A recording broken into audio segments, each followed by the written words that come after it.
So we saw that random variables are function from sample space capital Omega to real line R. So instead of real line, let's think about a vector space V. So know that a vector space is nothing but a collection of vectors. So n-dimensional vector space will be a collection of vectors where each vector is given by n element x1, x2 up to xn. So example can be two-dimensional space or three-dimensional space. So we can extend the random variable definition to this vector space, where this vector space will be as a new codomain. So instead of assigning each omega to a real number as we do in random variable, we assign each omega to a vector.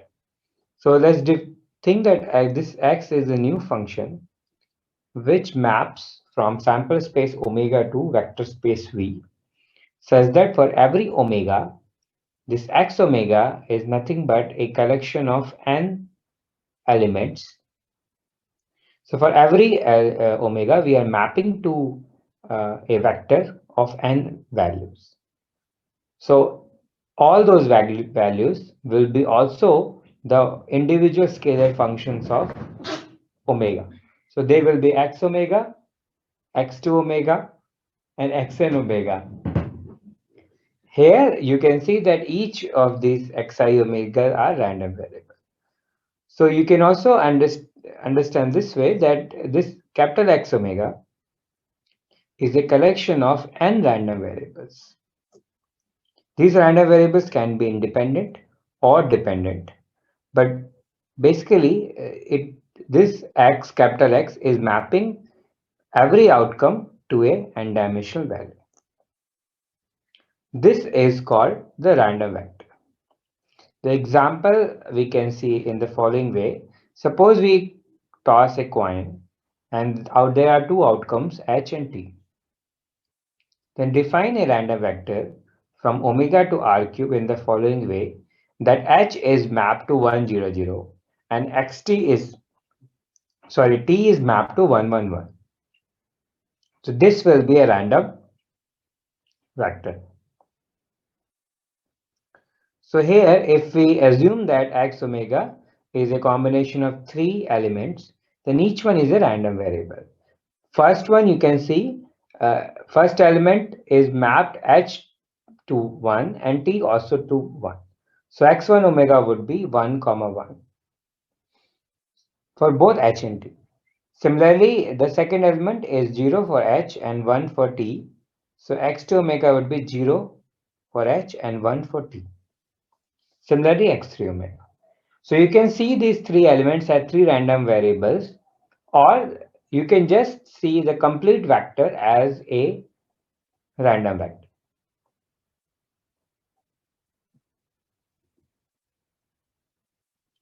How do we compute the distribution of random vector? The distribution of random vector can be seen as the joint distribution of all elements.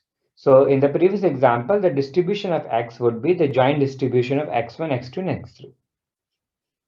Sometime you can also talk about some subset of or some elements.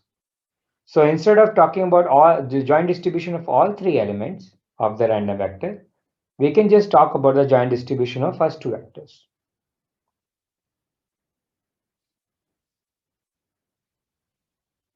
What will be the mean of this random vector? The mean of random vector can be computed by taking the individual mean. So it is defined in the following way: E of x is equal to E of x1, E of x2, and E of x3 if x1 is x1, x2, x3. So the one way is to compute the individual means for each element. Each of them is a random variable, so compute the mean of each random variable element and then stack them together to get the complete mean of random vector.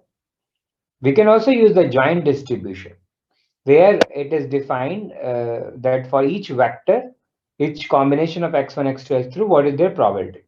So recall that in the previous example, we saw that 1 0 0 is probability 3 4 and 1 1 1 with probability 1 4. So in that case, the mean can also be computed as 1 0 0 into 3 4 plus 1 1 1 into 1 4. The answer will be 1, 1/4, and 1/4. Or you can also compute the individual mean. Like first random variable is always 1, so its mean will be 1. Second random variable is 0 3/4 of the time and 1 1/4 of the time, so its mean will be 1/4. Similarly, the second moment is defined as expectation of x transpose x, which is written in the following format. So this you can multiply and you get 9 element, x1 square, x1, x2, x1, x3 like this. And the expectation of this matrix will be expectation of individual elements. So ex1 square, ex2 square, and ex3 square, the second moment are in the diagonal, and the off diagonal elements are the cross expectations. You can also compute the central moment in the following way. It is defined as x minus ex transpose into x minus ex. So if you compute this multiplication and take the expectation inside, what you get is the diagonal elements are the variance, individual variances, and the off diagonal elements are the cross variance. For example, this is the cross variance of x1 and x2. So in the previous example, we saw that the random variables were actually dependent. But there are also examples where these random variables can be independent also. For example, if you toss a coin 3 times, and each outcome consists of 3 tosses of the form A, B, C. So here A is the first outcome, B is the second outcome, and C is the third outcome, outcome of the third coin toss. So I can define xi omega as 1 if the ith toss is omega, is h, and 0 if the ith toss is tail. So this means I have to, if you do 3 times, then you have to define 3 random variables. X1 omega will denote 1 if the first outcome is head. X2 omega will denote 1 if the second outcome is 1. And the third X3 omega will denote 1 if the third outcome is head. So if I club them together, I get a single outcome x1, x2, x3, which we can see as the outcome of the 3 coin toss.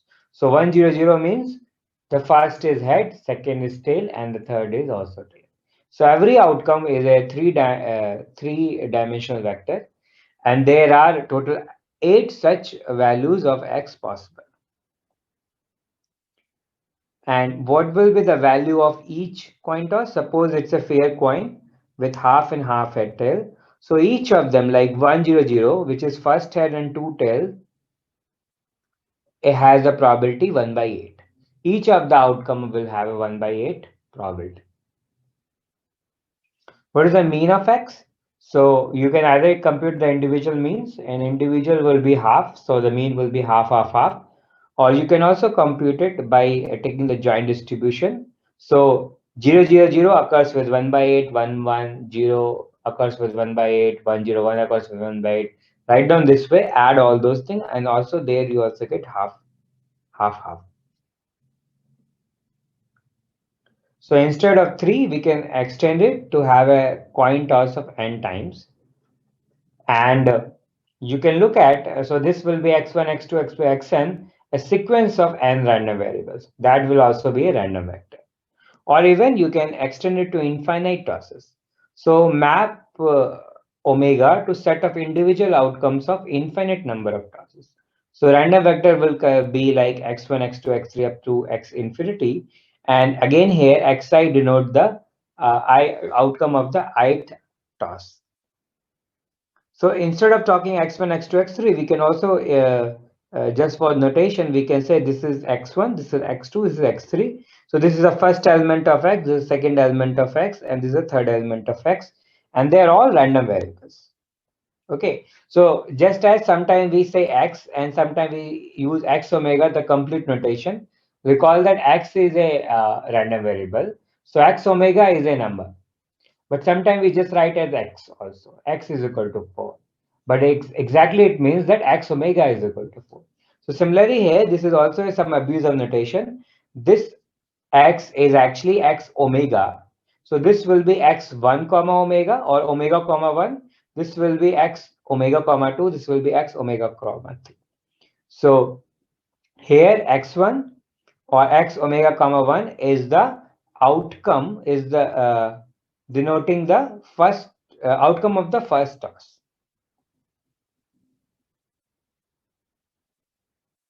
Sorry, it is the random variable denoting the outcome of the first toss. So it's a you take the outcome of the first one and map to show the outcome, a random variable which denote the outcome of the first one. Okay, so this omega has information of the complete space, because you see, if you take one omega and map it, you get all the values, so all the outcomes. So this omega is the complete outcome, and when I say x1 or x omega comma 1, I am only asking about what is the outcome of the first. If you tell it is 0, I will know it will the first coin toss was had, but I don't know anything about the rest. Similarly, x omega I is the a random variable denoting the outcome of the ith toss. It is 1 means ith toss was had. And together, this makes the whole x omega, which if I know the value of x omega, I will know the complete outcome.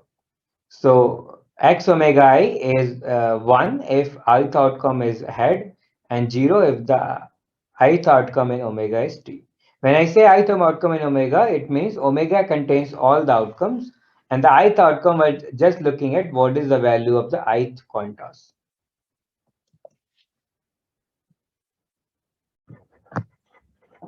So we have seen an example where we were talking about a infinite toss random experiment.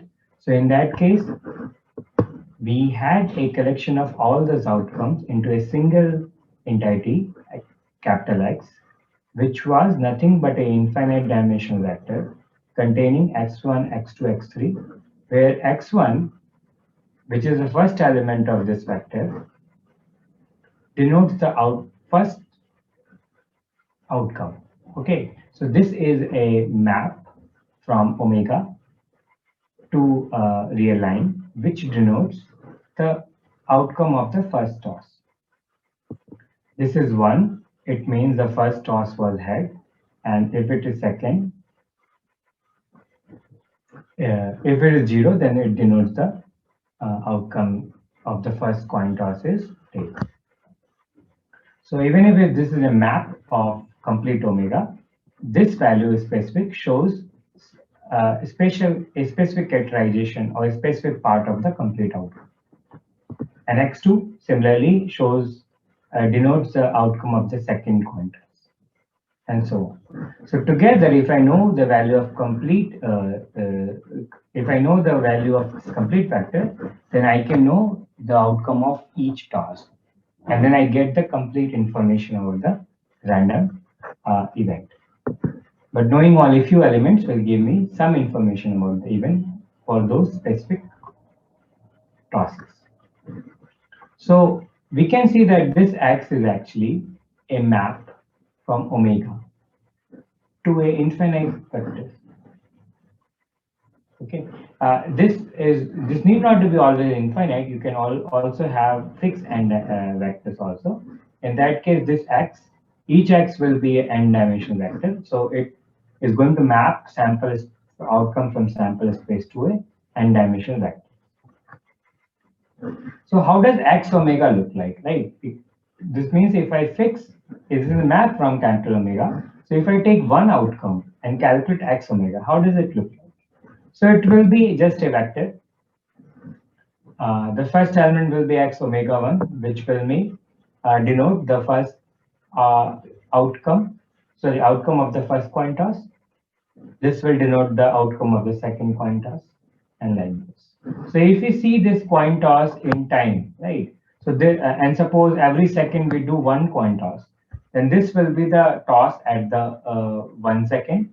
This is the toss at the second. This is the toss at the third second. So what if I denote this in graph? So either I can say suppose I do this 6 tosses and I got this specific outcome. Either I can just write 1 1 0 1 1 1 0 1 like this, or I can also denote it in terms of a graph. So if I plot this, and as I said, I'm treating this as time. So this is like first coin happens at first second, the second coin toss occurs at the second, third coin toss occurs at third second. Then what I get is a discrete graph which changes at each second value. So for first 2 seconds it remains 1, then becomes 0 because you got it 8, and then head again and like this. So for every omega, you can either write them in a vector or you can see them in a form of waveform. So for every omega, we get a new waveform which denotes a different outcome. So for every outcome, x omega is a waveform. So we can basically see that x maps each outcome to a set of waveforms. Sorry, x maps sample space to a set of waveforms. This means it takes each element of sample space and map it to one waveform in this set of waveforms. So x map outcomes to one element in this set of waveforms. So I can extend this definition to also include the, so here you are seeing this change is happening at a discrete interval. You can also include where this change is more continuous in time also. And that is where we get the definition of random process. So in the past, we see that we were talking about a collection of multiple random variables. They're indexed in time. Right? They're indexed by first coin toss, second coin toss, the toss number, or you can see them as time. And then when we collect all this random variable in a single vector or in a waveform, we get a random vector, right? So if I also include the that the time can be continuous, that this waveforms can change in time, then what I get is a random process. So a collection of random variables, xt is a random process. Okay, here I am indexing. In the past, I was indexing x as x1, x2, x3. There is always omega here. That is because the map from outcome. The second indexing was with 1, 2, 3, which denotes first coin toss, second coin toss, third coin toss. Or if I indexed with time, they will be the first t equal to 1, t equal to 2, t equal to 3. So now t can be continuous, and then in that case, the xt will be actually a waveform which is changing continuously with time. So what can be an example of random process? Let omega fp be a probability space, and suppose omega sample space has only two outcomes, omega 1 and omega 2. So sorry, this is omega sample space, capital omega. So omega has only two outcomes, omega 1 and omega 2. So because x is a map, it will map each of the outcome to one waveform. So let x1t and x2t be two functions using map, where omega 1 is mapped to x1t and omega 2 is mapped to x2t. I get this random process, which is a function of both omega and time. And if omega is equal to omega 1, the value is x1t. And if omega is equal to omega 2, the value is x2t. So there x omega t represents a random process. So this was just an example. If you have more omegas, you can map each of them to a different waveform, and you get a random process. So what happened exactly that when you actually do this random experiment, one of the outcome occurs. And because of one of the outcome, what I see when I measure this, I see one waveform corresponding to that omega. And that is my that is the map that it has mapped omega to a particular waveform. So when I measure it, I see that waveform. So overall, whenever suppose I do not know exact outcome, but whenever I measure, I see one waveform. Or this is like a process. So every time, because I see a different waveform or process, this is called random process. So that's why this intuition is coming. What is random process? So when you do a random experiment, which just don't give one value, but a big waveform, a complete waveform with time. Every time you do this experiment, you get a different waveform. So this waveform is a random process, similar to a random variable. If you just get one value, it can be random, and we call it like a random variable because every time you do this experiment, you get a different value of this variable. Similarly here, instead of variable, I have a collection of variables or a complete waveform. So what if, how do I compare random variable and random process?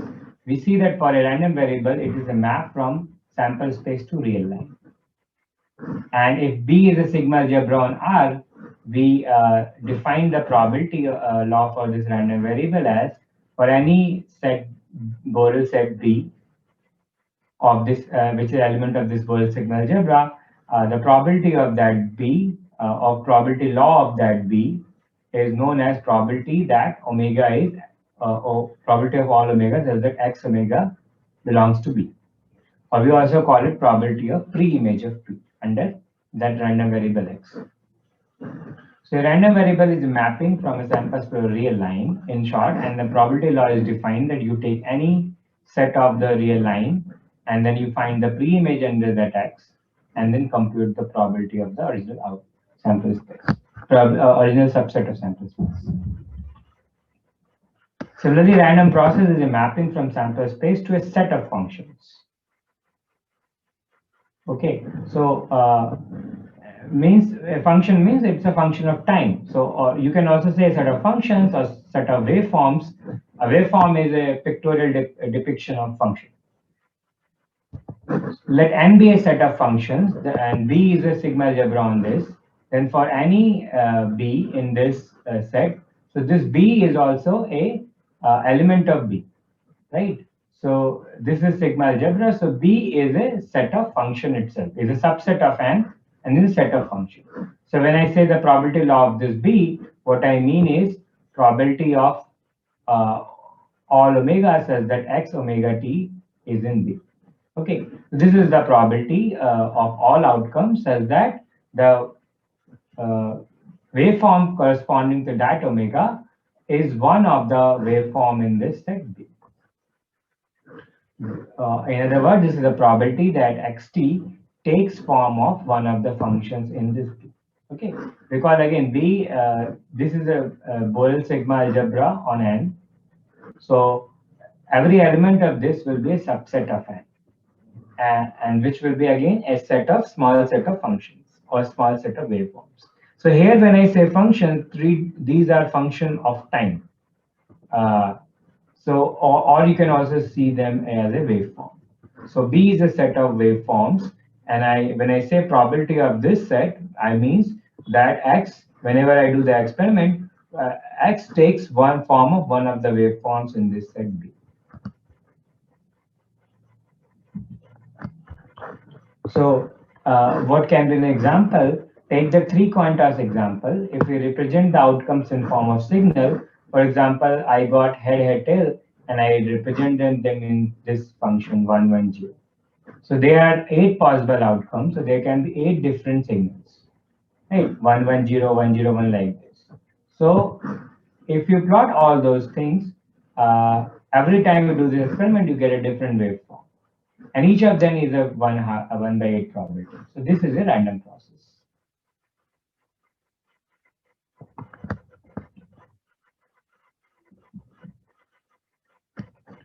Another example you can see, consider an ensemble of many functions and assign each outcome to one function in this n. So let's see, n is equal to suppose set of 2 functions, sine and cos. So when I say sine, it means it's a function sine. So if I plot it, it will look like a waveform of sine. So let omega equal to, suppose this is a dice roll. So sample space is made from 6 numbers, 1, 2, 3, 4, 5, 6. And suppose they are all equally probable. Then I assign even outcomes to sine and odd to cos. So experiment will result in one curve, right? because every time you do a dice roll, I'll get one of these numbers, and depending on that number, I will see a process. Right. So you can think of this way that there is a dice roll, and whenever a roll comes, there is another waveforms which is plotted somewhere, or it is measured, and depend if the outcome is outcome is even, I see a sine curve. I measure a sine curve, and if I get a odd dice roll, I measure a cos function. And somehow I cannot see exactly what is omega. I only see these waveforms. I can only measure these waveforms. I suppose I cannot see the actual outcome. Okay, so this is like what I want to say is, think about when you are operating on a device and you measure a noise. And this noise is a waveform. But there is an underlying random experiment behind it.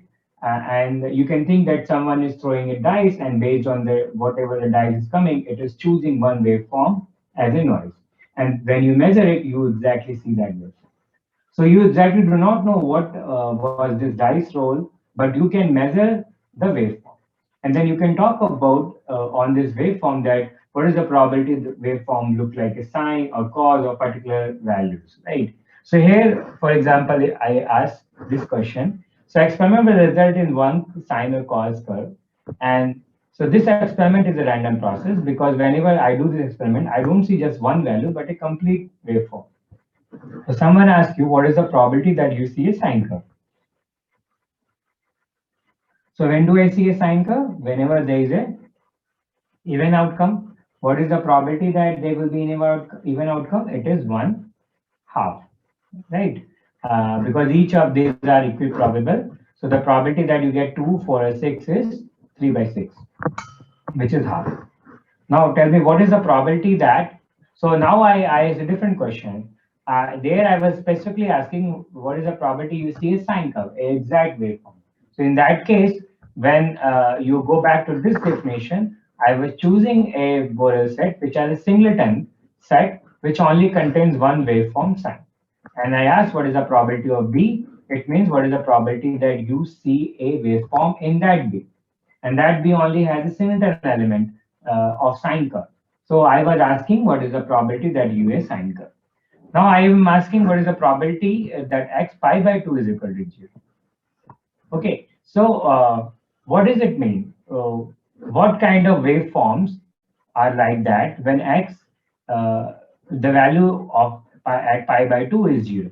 Okay, so here I'm not exactly talking about one waveform, but I am giving a property, and then property you have to guess what is the set of B. Okay, so when I say pi by 2 is 0, you know that out of sine and cos function, there is only cos which will give you this. So this is another way to ask, what is the probability that I see a cos curve? Because if I see a sine curve, this will be 1. Okay, so in this case, we have only two waveforms, but if there are multiple waveforms, this set that x pi by 2 0 may involve more outcomes. Okay, so I am talking about in terms of random process value. So what I do is I actually call the pre-map. I find all omega for which x omega comma pi by 2 is 0. Okay, and I found that pre-image would be just 1, 3, and 5. Because if omega is 1, 3, 5, I will get x omega as cos omega cos t, and in that case, this value at pi by 2 would be 0. Similarly, if I ask what is the probability that x pi by 4 is equal to 1 by root 2. So you will find out whether it's a cos or sine, both waveforms will give you 1 by root 2. So if I want to find the pre-image of this, what is the omega, which will give me this pre-image? Which will give me this value. So you find out if you take any of the omega, they will map to sine omega or sine t or cos t, and for both of them you get 1 by root 2. So this is the pre-image is complete sample space. So probability would be 1.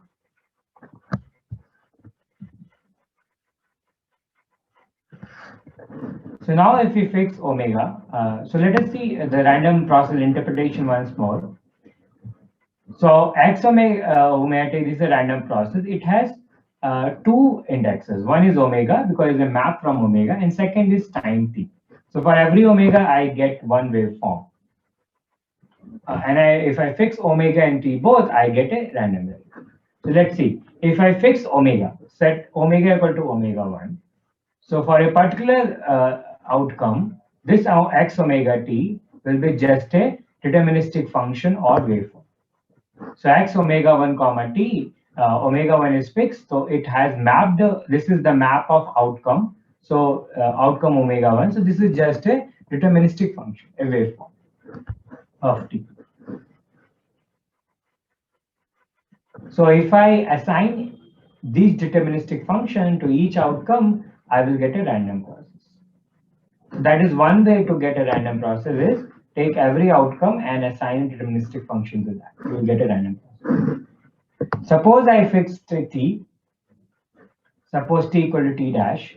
Then if I look at x omega t dash, then I get the value of that random process at that time t dash, right? Remember, if you take the coin toss example, and I fix as the ith toss, right? So normally I have a first coin toss, second coin toss like this, but instead of looking at all coin toss, suppose I only fix my focus on the ith coin toss. So in that case, you will not get a vector, you'll just get one value, and that will be a random variable which denote the outcome of the ith coin toss. So here also, if I fix t, what I get is just a map from omega to number. Okay, this is no longer a waveform because I have fixed. This is the value of the waveform at a particular time. So it's just a value. So x omega t dash is just a value, and this will be a random variable because it will be different for each omega. So if you look at this example, for every time t, you get a random variable. So if I collect random variables for each time, I get a complete x omega t. Okay, so that is the other interpretation, that the collection of all those random variables for different time values is a random process. And this time value can be discrete like we see in coin tosses, or can be continuous like we see sine and cos functions. And if we fix both outcome and time, you just get a deterministic value. So for every outcome, for a particular outcome and a particular time instant, you get a deterministic number.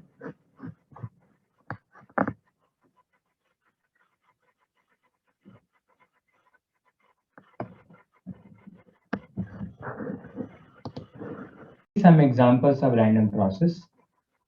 One of the very interesting example is Brownian motion. So Brownian motion is the motion of solid molecules in a liquid. So if you take any liquid and look at the motion of a molecule in the liquid, it will follow a zigzag motion, which is known as Brownian motion. So it's a random motion because every time you observe this, you may get little bit different motion. So if you let x omega t denote the location of a molecule at time t, then this will be a random process. Note that in one dimension, x will be just one value on the x-axis. For a three-dimensional realistic liquid, x will itself be a three-dimensional vector, which will denote the x, y, and z coordinate of the molecule. Here, x can take any value in R3. So the range of random process here is uncountable. So x random variable can take some finite values also, some discrete values, and also it can take values from the uncountable set also.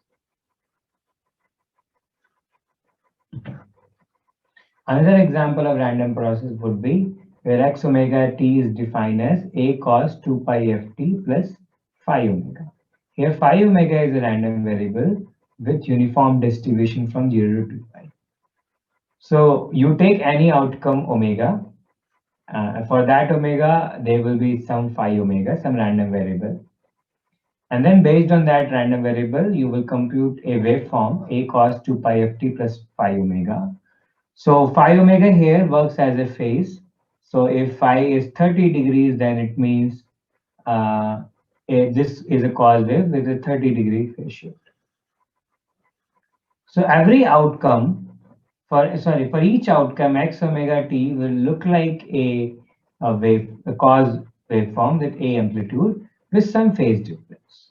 Every time you observe, you will see a cause wave, but the phase difference will be different. So this is also a random process because every time you observe this, you get a different waveform.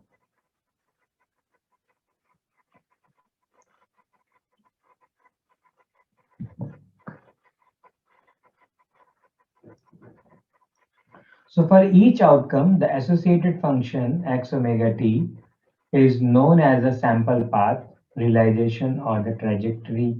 We can also call it waveform, anything which they mean same thing, that it one waveform for each outcome omega.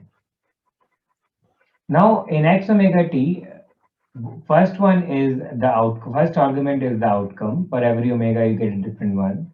And the second argument is the time index.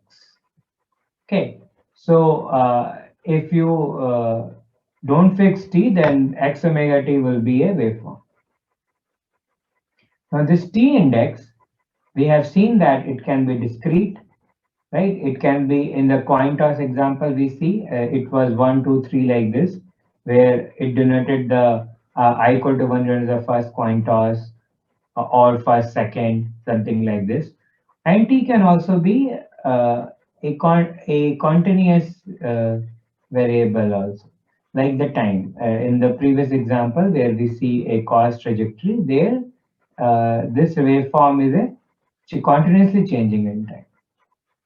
So let capital T the range of this time index. If t is uncountable, this you will get a random process which is changing with time t. This will be a continuous time random process because time here is continuous. If t is countable, it means the index is either finite or countably infinite. So the change occur only or at those indexes. In that case, it's a discrete time random process because the random process changes at only fixed time intervals. So you only don't have to record every value. You only have to record values at those time intervals, which are countable. How do we characterize a random process? So just as we need CDF or PMF and PDF for random variable characterization, same way here, since random process itself is a waveform, we have something called finite dimensional distribution. So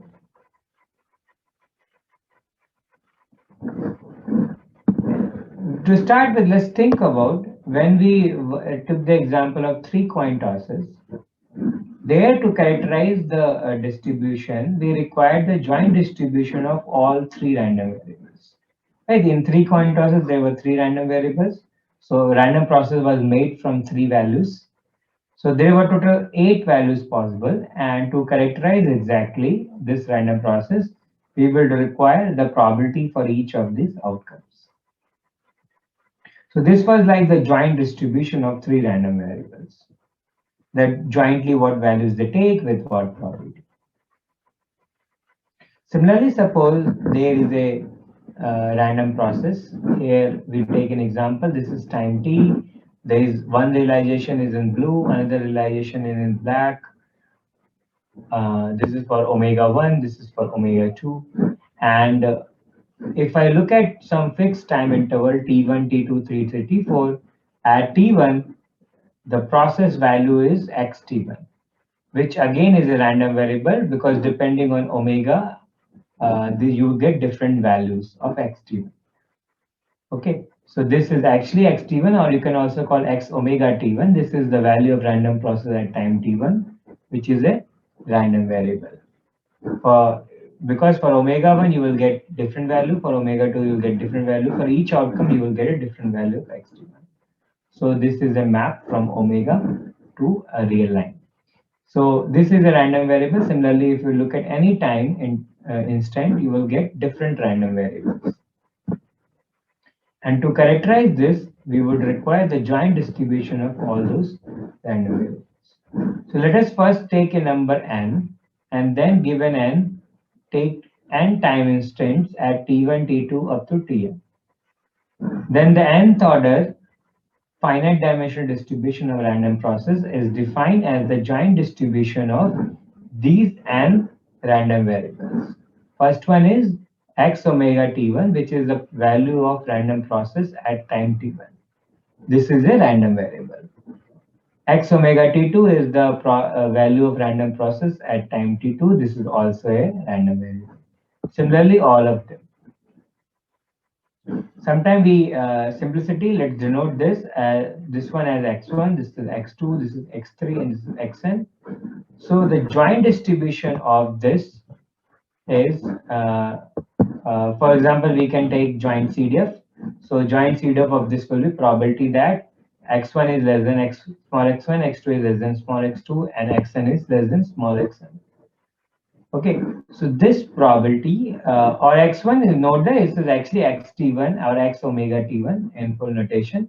So this is the probability that the value of random process at time t1 is less than or equal to x1, value of random process at time t2 is less than x2, and so on. And if I know this value for every possible values of small x1, x small x2, small xn, then I know the complete CDF. Okay, now notice that this again in other words you can also see that this is actually a joint distribution of xt1 up to xtn, and this is nothing but the probability of all outcomes such that when they map under this x, the x omega t1 would be less than x1, x omega t2 less than x2, right? Always remember the actual probability measure was defined on the sample space. So when I say xt1 is less than x1, what I mean is the set omega which says that x omega t1 is less than x1. So this is the pre-image of this set. So now this is only for a particular n and a particular time instant.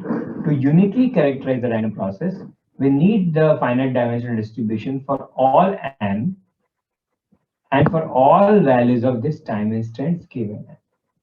So you put n equal to 1, and then you have only t1. Characterize the CDF of x t1. Then you take n equal to 2, and then any two time instant t1 and t2 and characterize it. So to uniquely characterize it, you have to give the random process value at all the points. Okay, so either you can signify it by giving every value for every n in t1, or you can of course give a formula which works for all n and all values of time n. That is another way to characterize it. But you need to make sure that these values are known for every possible n and every possible n tuples. Then only we say that this random process is fully characterized. So when I say fully characterized, it means that if I am given two random processes and I asked whether they are equal or not, to compare them, if I found that their FDDs are same, that means they are the same random process. But just if they are equal for some n and some values of t1 and t2, then they are not the same random process. So it may happen that two different random processes may have same second order finite dimensional distribution or third order dimensional distribution, but other higher dimensional distribution may not be equal. So let us see an example of this finite dimensional distribution. Let us take the infinite quantize example, where x omega t denotes the outcome of the t toss. Okay, So here t can only take the natural number values, integers. So t can be 1, 2, 3 like this. So it's a discrete time random process. And x omega I basically denote the ith loss. We will also denote it using xi. So let us see, for I n equal to 1, the distribution is known. For if you take any I, if n is 1, no matter what I you take, the distribution is a Bernoulli random variable. This takes 1 and 0. If it's a fair coin, they will be both half and half. Let's take n equal to 2. Then you have two time instant t1 and t2. Let's take t1 equal to I and t2 equal to j. Then the second order every day is nothing but the distribution of xi xj. So it's a discrete random variables. So your PMF can be defined as, you can see the PMF value at a comma b would be 1 by 4 if a is 0 or 1 and b is 0 and 1 and I not equal to 0. So when I is not equal to j, then xi and xj are different coin tosses. So they are independent. If they are independent, then a or b can take any value 0 or 1. So either a is 0 or 1 or b is 0 and 1. In both cases, the probability, they are all equally likely, the probability will be 1/4. Now if I and j are equal, then they are the same coin toss. In that case, a and b need to be equal. Otherwise, it is not possible to have uh, x and I xj different if I and j are same. So in that case, a and b can either be both 0 or 1, and that will be of the probability half.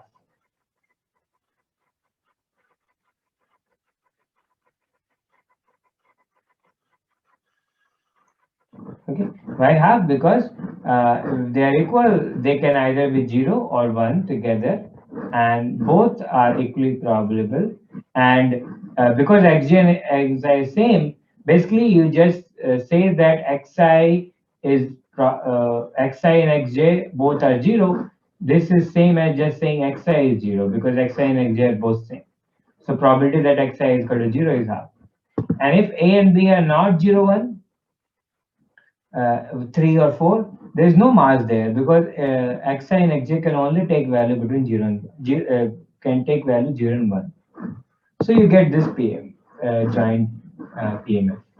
Okay, you can also compute CDF similarly from this PMF, and then again you can take n equal to 3 or more, and then similarly you can compute probability. When you take n equal to 3, there will be more cases to consider that what if I equal to j but j is not equal to k, something like this. So let's talk about what is other ways to characterize a random process. So we have seen that characterizing the finite dimension distribution is difficult, and then you have to calculate a lot of values to fully characterize a random process. So same as random variable where we have the full characterization in form of CDF, there were other characterization which does not give the complete information of random process, but somehow they were also important. The examples were movement, like for second movement, or variance, right? Even for joint distribution, we see there were covariance and correlation, or which were also useful. They again, they cannot characterize fully. It means there can be two random variables with the same variance, but still they give a lot of information which can be useful, right? For example, they can be used to compute bounds. So same way, here we also talk about different characterization of random process which do not fully characterize it but can be useful in some examples, in some applications. So one is something called ensemble mean, right? We will see there are two means here. So one is both are average values, but let's talk about first the ensemble mean. Ensemble mean of random process is defined as the integration of xt over the distribution of xt. Okay, so this is the average value of random process at a fixed time t. And how do I compute the average value? So once I fix time t, xt becomes a random variable. So now the expectation of this random variable can be computed because we know how to compute the expectation of a random variable. Expectation of a random variable, for that you need the distribution of that random variable. Let's call it fx x, and then you take the value x, uh, you multiply by the pdf and dx. So that's how you get the expectation of random process. Here also xt is a random variable. So to compute the expectation, you just need the distribution of this, and then you multiply by the value of random variable, and then you integrate. Okay, this is assuming this this is a contrast random variable.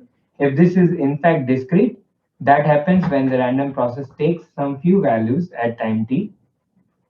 So I will replace this expression by the summation of xt into PMF of x, PMF of xt. Okay, so again, this distribution is the distribution of xt, which is also in past we have seen this is nothing but the first finite dimensional distribution of order 1.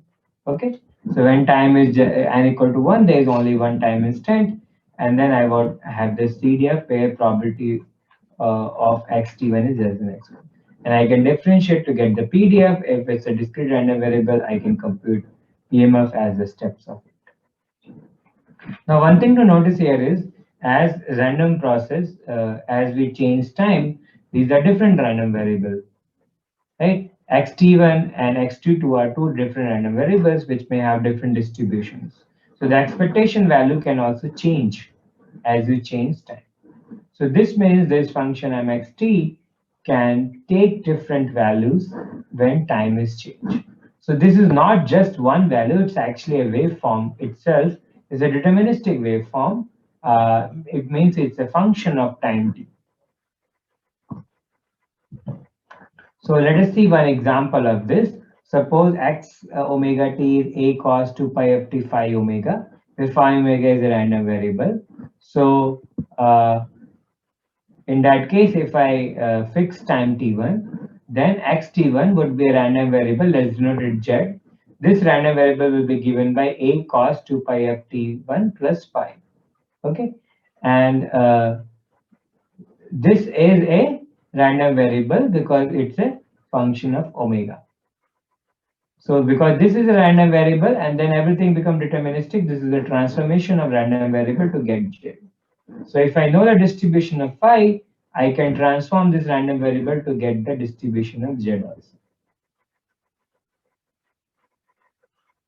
Okay, so either you can compute a distribution of z and compute the expectation from that, or we have seen in the past that if you want to compute the expectation of gx, you can either compute that first the distribution of gx, and then from that distribution you compute the expectation value, or you just take the distribution of x and compute the integration of gx with respect to that probability distribution. Both will give you same answer. So here I can just take the distribution of phi, and from that I can compute the expectation of this z. So expectation of z will be e of a cos 2 pi f t1 plus phi, and then this is a function of phi, and phi is a uniform random variable which has this PDF that it is 1 upon 2 pi between 0 to 2 pi and 0 everyone else. So I will take this gx, g of phi into PDF of phi and d phi. I will integrate this. So this, because this is indicated, this will only integrate from 0 to 2 pi of cos d phi, and you will see that any integration of cos function over the complete time period would be just 0. So it means this mean is 0, and this is, in this example, is not a function of time, so it is always 0. You can also apply it the other way. You can take this phi and compute this transformation. We will compute the PDF of g, and from that also you can compute the expectation.